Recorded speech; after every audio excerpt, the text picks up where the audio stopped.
নিম্নচাপ ও ঘূর্ণাবর্ত জোড়া প্রভাবের ফলে আগামী দুদিন দক্ষিণবঙ্গে বিভিন্ন জেলায় হালকা থেকে মাঝারি বৃষ্টিপাত হওয়ার সম্ভাবনা রয়েছে। সেই সঙ্গে উত্তরবঙ্গেও বৃষ্টিপাত জারি থাকবে বলে জানিয়েছেন আলিপুর আবহাওয়া দপ্তরের বিজ্ঞানী ডক্টর সৌরীশ বন্দ্যোপাধ্যায়। 31 থেকে 1 তারিখের মধ্যে দক্ষিণবঙ্গের জেলাগুলো, 2 তারিখ থেকে আবার পরবর্তী 3-4 দিন আবার একটু বাড়বে। মৌসুমী নিম্নচাপ অক্ষরেখা আমাদের দক্ষিণবঙ্গের কাছাকাছি আসার সম্ভাবনা রয়েছে এবং সেই সাথে জলীয়বাষ্পের প্রবেশ বেশি থাকার কারণে আবার একটু বাড়বে 2 তারিখ থেকে পরবর্তী 3-4 দিন।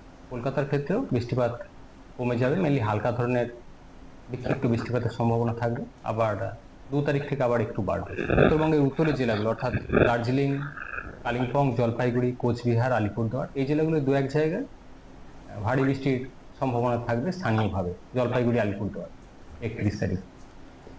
1 তারিখ থেকে পরবর্তী 2-3 দিন উত্তরবঙ্গেও বৃষ্টিপাত আবার কমবে কিছুটা।